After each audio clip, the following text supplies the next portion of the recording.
Praise the Lord. एक बार फिर से प्रभु ने हमें मौका दिया, उसके लिए हम फिर से धन्यवाद देते हैं। बीते दिनों में हमने 5 दिनों में 5 वाणियों को सुना, 6वें दिन में हमने 6वीं वाणी को सुना। हम परमेश्वर को धन्यवाद देते हैं कि इन 6 वाणियों के द्वारा परमेश्वर ने हमें बहुत आयत की आशीष दी, हमें एक दूसरे से जुड़ने का मौका दिया और एक साथ मिलकर के प्रार्थना करने का मौका दिया, एक साथ मिलकर के मनन करने का मौका दिया। इसके लिए हम परमेश्वर को धन्यवाद देते हैं। परमेश्वर बहुत महान है, वो सर्वशक्तिमान पिता है। हम आपका धन्यवाद करते हैं पिता। हम आज प्रार्थना करें और परमेश्वर से हम उस 7वीं वाणी के बारे में उस सामर्थ को पाएं कि हम उसे समझ सकें। अपनी आंखों को बंद करेंगे और हम प्रार्थना करेंगे। दयालु पिता, हम आपका धन्यवाद करते। एक बार फिर से हम आपके चरणों के निकट आते, एक मन एक चित होकर बीते 6 दिनों में हमने बहुतायत की आशीष को पाया।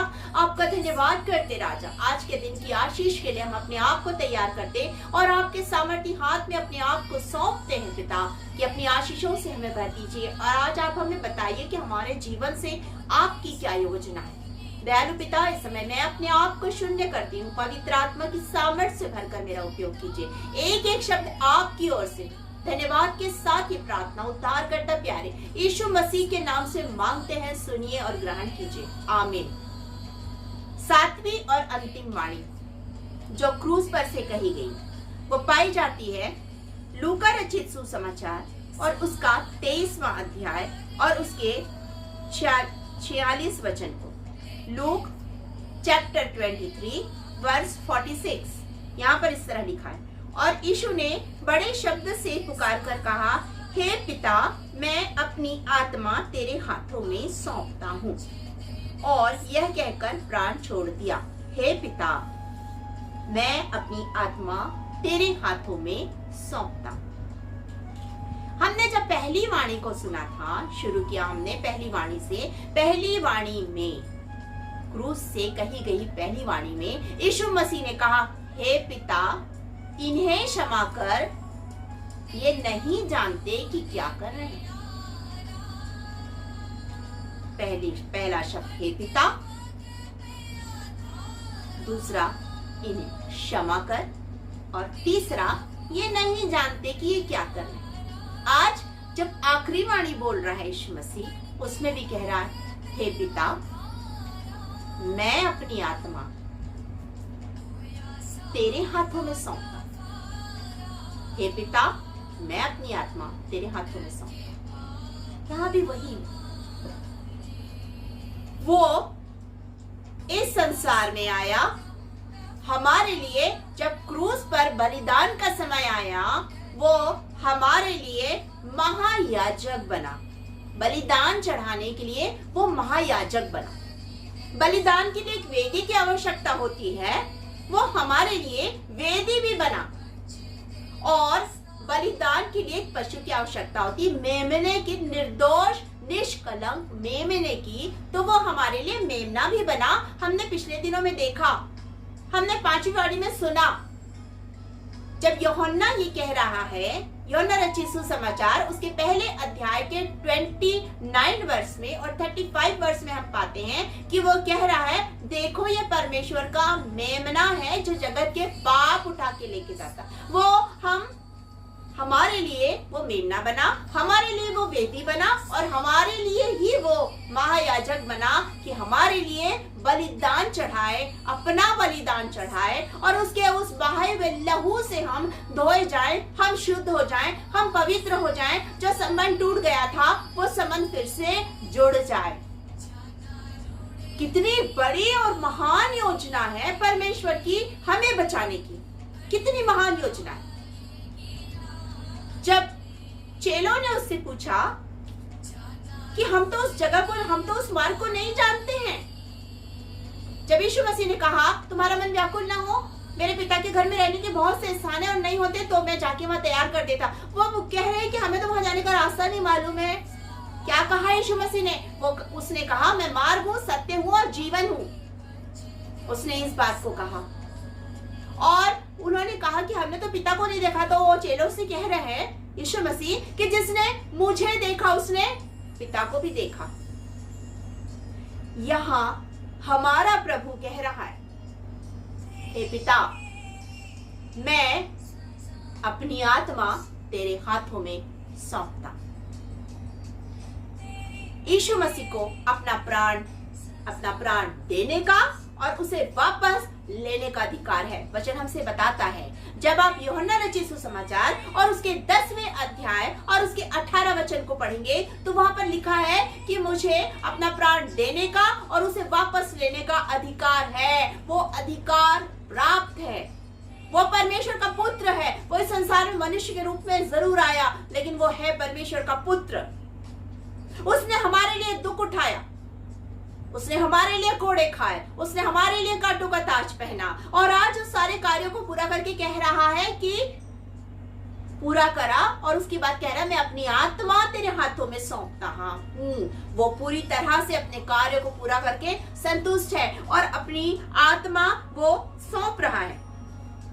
जहां पर क्रूस, जब हम क्रूस के बारे में सोचते हैं तो हम देखते हैं कि क्रूस प्रभु यीशु मसीह के बलिदान का स्थान है, लेकिन वही क्रूस हमारे लिए जीवन का स्थान है। वो यीशु मसीह के लिए मृत्यु का बलिदान का स्थान था, लेकिन वो हमारे लिए जीवन का स्थान है। वो मृत्यु के स्थान में जय पाने का स्थान था, हमारे लिए वो जीवन का स्थान है। जब हम पहली वाणी को देखते हैं, एक बार फिर से हम उन 6 वाणियों पर मनन करते हैं, याद करते हैं उन वाणियों को। जब हम पहली वाणी को देखते हैं तो पहली वाणी में उसने क्षमा किया, उसने हमारे पापों को लिया, हमारे अधर्म को लिया। वो वेदी पर बलिदान होने के लिए आ गया। वो मेमना हमारे लिए बलिदान हो रहा है पापों को लेकर के।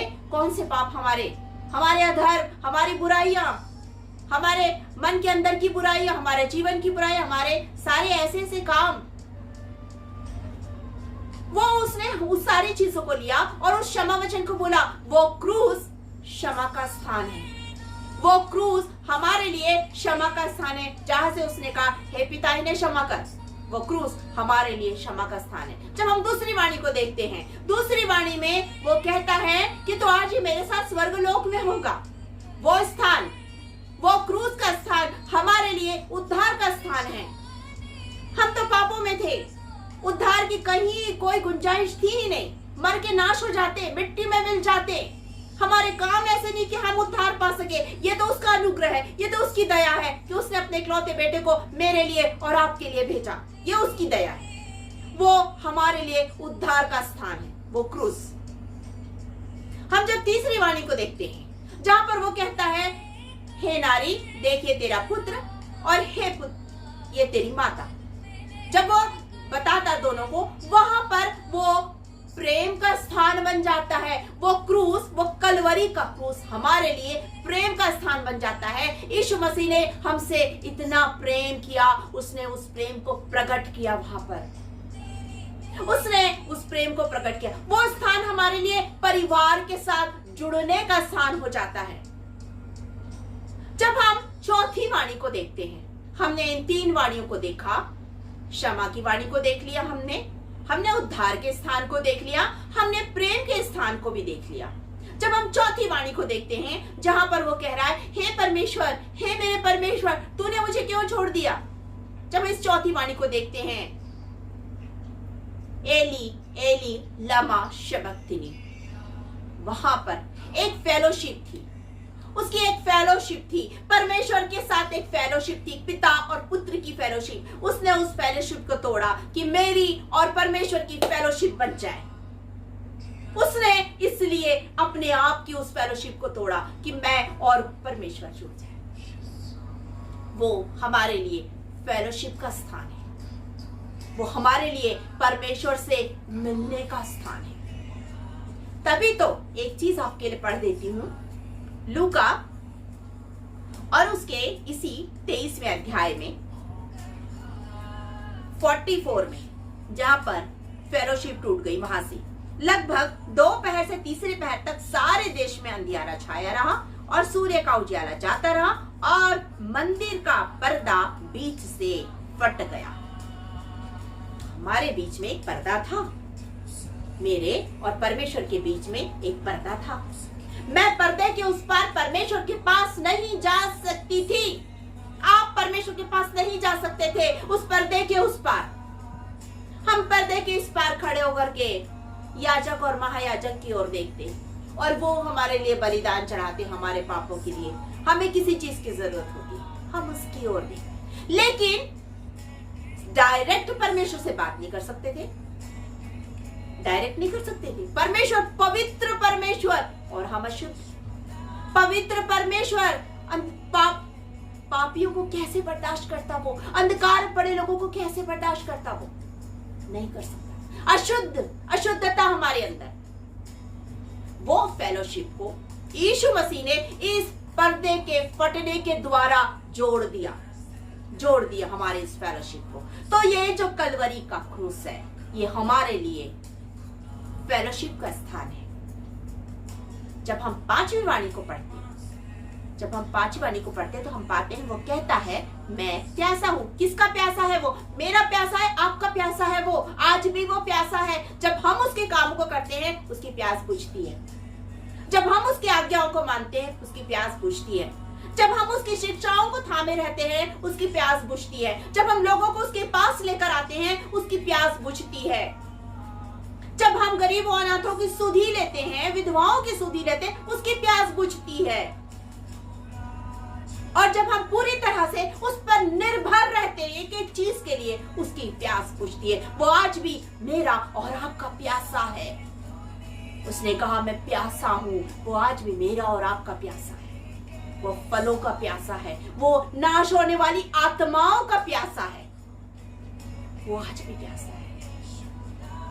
जब हम छठवीं वाणी को देखते हैं, वो क्रूस का स्थान मेरे और आपके लिए प्यास बुझाने का स्थान है। जब हम छठवीं वाणी को देखते हैं जहां पर वो कहता है पूरा हुआ। हम मरे हुए थे, मृत्यु के देश में रहते थे। वो स्थान जहां पर उसने मृत्यु पर जय पाई और वो हमें जयवंत जीवन दिया, वो हमारे लिए जय का स्थान है। जहां पर वो कह रहा है पूरा हुआ, वो हमारे लिए जय का स्थान है, विजय का स्थान है। और जब हम सातवीं वाणी को देखते हैं, जब हम इस सातवीं वाणी को देखते हैं जहां पर वो लिखा है हे पिता मैं अपनी आत्मा तेरे हाथों में सौंपता हूं। ये क्रूस जहां पर वो अपनी आत्मा परमेश्वर के हाथ में सौंप रहा है मृत्यु पर जय पा करके, वो हमारे लिए अनंत जीवन का स्थान है। वो हमारे लिए क्षमा का स्थान है। वो हमारे लिए उस उद्धार का स्थान है। वो हमारे लिए प्रेम का स्थान है। वो हमारे लिए फेलोशिप का, संगति का स्थान है, सहभागिता और संगति का स्थान है। वो हमारे लिए प्यास बुझाने का स्थान है। वो क्रूस हमारे लिए जीवन देने का जय का स्थान है। वो क्रूस हमारे लिए अनंत जीवन का स्थान है। वो क्रूस हमारे लिए खेदित मन के लिए आनंद का स्थान है। वो शोकित हृदय के लिए शांति का स्थान है। उसी क्रूस से आज यीशु पुकार रहा है। उसी क्रूस से आज यीशु पुकार रहा अपने बच्चों को, मेरे बच्चों मेरे पास आओ, मैं तुम्हें जीवन दूंगा, मैं तुम्हें जय के उत्सव में ले चलूंगा, मैं अपनी खुशबू से तुम्हें भर दूंगा, मैं तुम्हें गोद में उठा के ले चलूंगा, मैं तुम्हें अनंत जीवन दूंगा। इन वाणियों के द्वारा हमने ये सीखा है। वो क्रूस जो उस समय शर्मनाक माना जाता था, घृणित माना जाता था, उसका इतना मान बढ़ाया परमेश्वर ने, इतना मान बढ़ाया कि अपने इकलौते बेटे को वो क्रूस की मृत्यु दी। और वो क्रूस ने हमारा इतना मान बढ़ाया कि हम मरे हुए लोगों को जिंदगी दी। उस क्रूस ने हमें जीवन का मुकुट दिया। उस क्रूस ने हमें अनंत जीवन दिया। उस क्रूस ने हमें प्रेम करना सिखाया। उस क्रूस ने हमें क्षमा करना सिखाया। और उस क्रूस ने हमें उद्धार का संदेश दिया कि हम दूसरों के बीच में उद्धार के संदेश को बता सके। वो क्रूस हमारे लिए आशीष का स्थान है। आइए, आज प्रभु आपको बुला रहा है। उसी क्रूस से, उसी क्रूस से, उसी लहू की बहती हुई धारा में आपको धोना चाहता है। वो आपको बुला रहा है।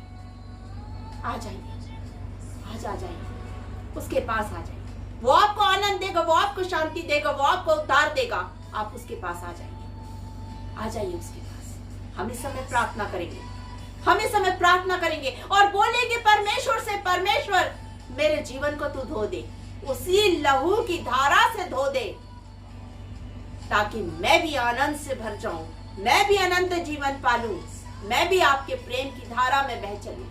आज बोलिए, आज मौका है, पता नहीं कल मिलेगा या नहीं, आज है हमारे पास मौका। हम प्रार्थना करेंगे, हम प्रार्थना करेंगे और परमेश्वर को धन्यवाद देंगे उसकी इस महान योजना के लिए जो उसने मेरे और आपके छुटकारे की बनाई। धन्यवाद देंगे। आ जाइए, आज उस क्रूस से आपको बुला रहा है प्रभु। आ जाइए, अपनी आंखों को बंद करेंगे और हम प्रार्थना करेंगे और परमेश्वर को धन्यवाद देंगे। हालेलुया, हालेलुया, धन्यवाद, धन्यवाद, धन्यवाद। राजाओं के राजा, प्रभुओं के प्रभु, आप कितने महान परमेश्वर, हमसे कितना ज्यादा प्रेम करते हैं खुदा।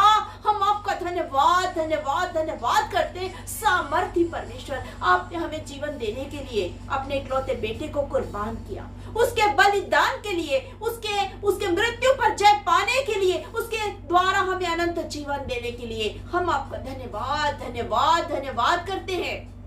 उसने हमारे अधर्म को, हम तो पापों में पड़े हुए थे, उसने हमारे अधर्म को दूर किया। हम आपका धन्यवाद, धन्यवाद, धन्यवाद करते हैं। सामर्थी परमेश्वर, हम आपका धन्यवाद करते हैं। राजा, आप राजाओं के राजा हैं, आप प्रभुओं के प्रभु हैं, आप सर्वशक्तिमान परमेश्वर हैं, हमारे उद्धारकर्ता प्रभु यीशु मसीह, हम आपका धन्यवाद करते हैं। और इस समय जितने भी लोग इस समय आपके वचन को सुन रहे हैं, जितने भी लोग इस समय अपनी आंखों को बंद किए हैं और प्रार्थना में है पिता, आप उन सबके हृदय की वेदना को जानते हैं। यदि कोई किसी प्रकार के दुख में है, तकलीफ में है, पीड़ा में है, आप उसकी तकलीफ पीड़ा को दूर कीजिए। यदि कोई बीमारी की अवस्था में है, आप उसे चंगा कीजिए, क्योंकि यीशु मसीह का अनमोल लहू उसी के लिए बहाया गया कि वो चंगा हो जाए।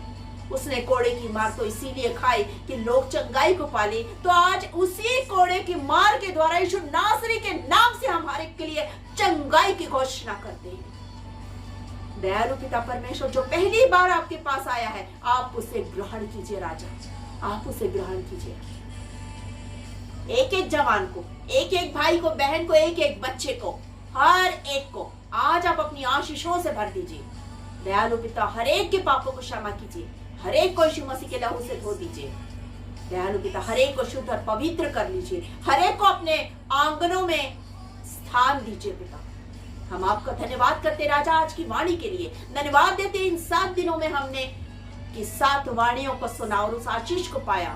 आपका धन्यवाद करते हैं। धन्यवाद देते हो राजा, जब मैंने अपने आप को शून्य किया, आपने मुझे आत्मा से भरकर मेरा उपयोग किया। सारी बातों के लिए आपका धन्यवाद, सारी आदर महिमा आपको देते। एक बार फिर से जितने लोग जुड़े, एक एक के लिए आशीष और कल्याण की घोषणा करते हुए इस प्रार्थना को उद्धार करता प्यारे यीशु मसीह के नाम से मांगते सुनिए, ग्रहण कीजिए। आमीन। आप सबों को एक बार फिर से जय मसीह।